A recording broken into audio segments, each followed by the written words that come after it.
Axel Cruz era, a sus 11 años, una presencia casi etérea en el lúgubre hogar de San Pablo. El orfanato, una mole de ladrillo gris y alma de cemento, funcionaba bajo el rígido estandarte de la eficiencia, priorizando la disciplina sobre la calidez humana.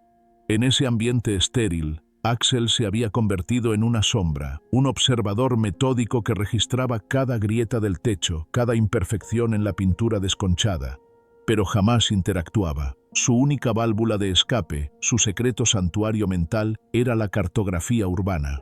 Mientras sus compañeros jugaban o se peleaban, Axel, callado y retraído, memorizaba el laberinto de calles y callejones que rodeaban la institución. Cada paseo, permitido bajo estricta supervisión, era una expedición. Cada grieta en la acera era un meridiano que lo alejaba, imaginariamente, del frío ambiente dentro de la cerca de alambre. Dale like.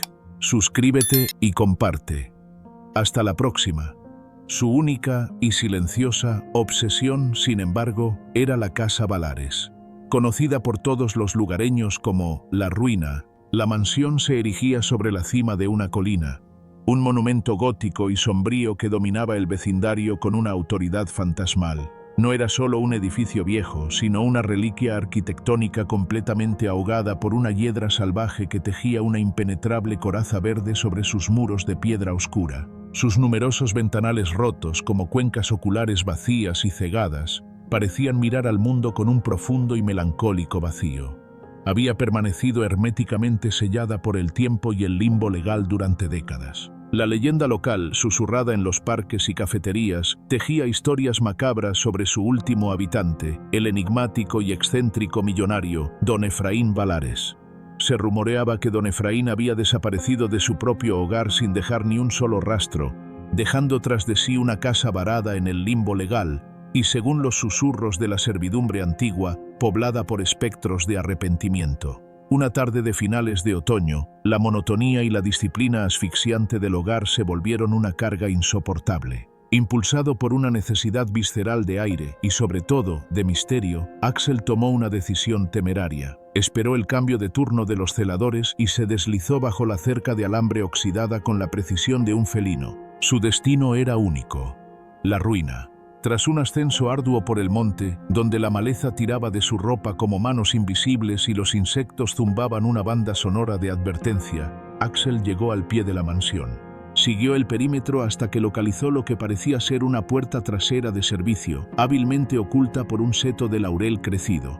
Carcomida por las termitas y el abandono de medio siglo, la madera cedió con un gemido espectral al empujón decidido de Axel, abriendo un portal al pasado congelado. El interior de la Casa Valares era una sinfonía de deterioro majestuoso. Una capa de polvo, tan gruesa que casi parecía una alfombra gris y suave, cubría cada superficie inerte. La luz, filtrada a través de las cortinas de terciopelo podridas y rasgadas, caía en haces dorados que seccionaban el aire, revelando motas danzantes en la atmósfera pesada. El ambiente estaba cargado con un olor inolvidable, una mezcla melancólica que Axel grabó en su memoria. Madera vieja, cera derretida hace mucho tiempo, papel envejecido y, sobre todo, el inconfundible aroma del tiempo estancado. Axel inició su exploración con la cautela silenciosa de un arqueólogo. Recorrió el vasto salón de baile, donde un piano de cola, cubierto por una densa red de telarañas como un sudario gris, parecía esperar, en vano, una música que nunca volvería. Se maravilló ante la biblioteca circular, un verdadero santuario de conocimiento, donde miles de libros encuadernados en cuero prometían mundos enteros a quien tuviera el valor de abrirlos. Finalmente, su agudo instinto de observador lo guió al estudio. Situado en la planta superior, el estudio era el corazón intelectual de la mansión. En el centro, un escritorio de roble macizo, imponente y solemne, se alzaba como un altar al intelecto. Al levantar la tapa, Axel no encontró el tesoro material que la leyenda urbana suele prometer, ni fajos de dinero, ni joyas relucientes, sino algo mucho más valioso: un mapa meticulosamente enrollado, anclado por un pisapapeles de mármol frío y pulido. Era un plano detallado de la casa y el terreno circundante, pero estaba plagado de anotaciones en una caligrafía elegantemente nerviosa y compleja, llena de símbolos crípticos que Axel, por el momento, no podía descifrar. El mapa lo condujo sin dudar al sótano, un espacio húmedo y frío donde el musgo luchaba por colonizar las paredes de piedra. En un rincón oscuro, oculto bajo una montaña de carbón viejo y olvidado, Axel distinguió una trampilla hábilmente disimulada. Con una palanca oxidada que encontró tirada en un rincón, consiguió forzarla hasta que el pestillo, tras décadas de silencio, cedió con un chasquido metálico y liberador. Lo que se reveló bajo la trampilla no era un simple escondite de whisky añejo o lingotes. Era un laboratorio secreto perfectamente conservado, sellado del mundo exterior. El enigmático don Efraín Valares, el supuesto millonario excéntrico, había sido mucho más, un genio inventor y específicamente un criptobotánico obsesionado con el estudio de plantas raras y desconocidas, aquellas al borde de la extinción o consideradas míticas. El laboratorio parecía haber sido abandonado apenas ayer. Hileras de frascos de cristal contenían líquidos translúcidos de colores inquietantes, esqueletos de hojas que irradiaban un verde fluorescente, y en el centro, sobre una mesa de trabajo inmaculada, un cuaderno de tapas gastadas yacía abierto, iluminado tenuemente por la luz moribunda de una lámpara de aceite ya seca. El cuaderno era el diario personal y científico de don Efraín. Axel comenzó a leer, sintiendo que el pasado cobraba vida en sus manos. Es de julio de 1958. El final está cerca. La ruina económica ha llegado, y los acreedores susurran que perdí la cabeza, que no soy más que un viejo lunático obsesionado. Pero la gran obra está casi terminada. La corporación los ha movilizado. Ellos querían mi fórmula, el suero de longevidad basado en la legendaria flor del sol, y aunque vendí mi fortuna y mi paz por ella, no les entregaré el secreto. Mi vida se apaga, pero mi legado, la verdad de la naturaleza, vivirá en este lugar. El diario desvelaba una vida de sacrificio. Don Efraín se había dedicado a aislar el compuesto activo de una flor mítica que solo crecía en las más altas montañas, poseedora de propiedades regenerativas extraordinarias. Había caído en la bancarrota para financiar su trabajo y, peor aún, había sido implacablemente perseguido por una corporación farmacéutica sin escrúpulos, BioPharma Global, liderada por el despiadado y calculador señor Dorian. Dale like, suscríbete y comparte. El relato continuaba, detallando cómo, acorralado y sin ninguna salida legal, don Efraín había orquestado su propia desaparición. Había falsificado su muerte, ocultando todo su trabajo de la avaricia insaciable del mundo corporativo. El secreto final, la pieza clave de su legado, se encontraba en la página final del diario. El antídoto no está en el laboratorio. El poder de la vida está esperando en la luz del día, en el jardín. Bajo la estatua del ángel de la melancolía, cuenta exactamente 30 pasos hacia el norte y encontrarás una cápsula de tiempo de hierro fundido. Contiene la fórmula completa y las semillas madre del sol.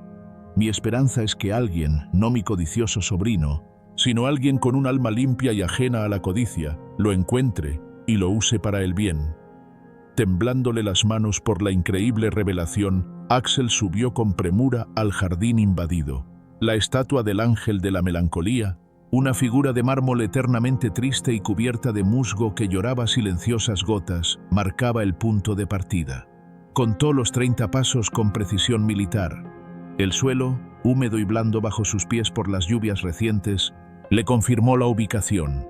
Cavó desesperadamente con sus propias manos hasta que sus dedos chocaron con una caja de hierro resistente y perfectamente sellada con cera antigua. Dentro, encontró un puñado de semillas que brillaban con un lustre oscuro, como gemas negras pulidas, y una probeta conteniendo un líquido ámbar y denso, la fórmula.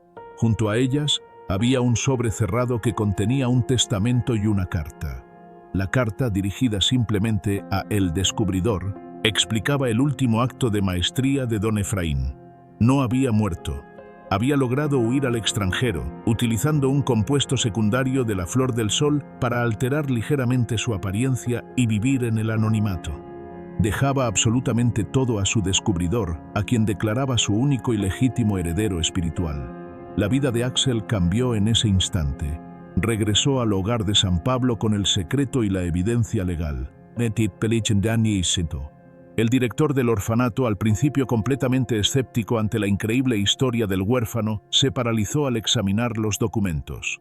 El testamento de Efraín Valares estipulaba que si su codicioso sobrino no reclamaba el secreto de la casa en el plazo de 30 años, plazo que, por una coincidencia cósmica, se cumplía esa misma semana, La herencia, incluyendo la Casa Valares y su contenido, pasaría automáticamente al descubridor que pudiera probar su hallazgo con las semillas y la fórmula. El joven Axel Cruz, el huérfano invisible y callado, era ahora, por derecho legal y espiritual, el legítimo dueño de la Casa Valares, de sus bienes congelados y, lo más importante, del secreto botánico que valía miles de millones. Cuando la noticia explotó en los medios locales y nacionales, el señor Dorian de Biofarma Global se presentó en el hogar como un depredador. Intentó una adquisición inmediata ofreciendo a Axel una cantidad de dinero astronómica, respaldada por amenazas veladas de litigios interminables y difamación pública. Axel, con una madurez forjada en el sufrimiento del abandono, se negó categóricamente. Usted convirtió la vida de don Efraín en un infierno para robarle su trabajo. No venderé su legado a la misma gente que lo persiguió, declaró con una firmeza que sorprendió al director del orfanato y silenció al magnate. Con el apoyo de un abogado designado por el tribunal para gestionar la herencia, Axel cumplió la visión altruista de don Efraín. Vendió la propiedad física de la mansión, pero retuvo los derechos absolutos de la fórmula y las semillas. Utilizó la inmensa fortuna inicial para fundar un instituto de investigación botánica sin fines de lucro. El Instituto Valares, dedicado a la medicina natural, a la criptobotánica y a la investigación de la longevidad. Axel no solo se convirtió en el millonario más joven del país, sino en un filántropo apasionado y un custodio de la verdad científica. Dejó atrás el orfanato y se mudó a un pequeño anexo dentro del instituto, dedicando su vida a la labor que don Efraín había comenzado. Su vida, que había empezado en el frío abandono institucional, se transformó en un propósito monumental y curativo. El niño que buscaba la libertad al otro lado de la cerca de alambre no solo la encontró, sino que se convirtió en el custodio de una esperanza botánica que prometía curación y dignidad al mundo. El legado de la Casa Valares ya no era de fantasmas y ruina, sino de ciencia, esperanza y una inquebrantable dignidad humana. Dale like, suscríbete y comparte. Hasta la próxima.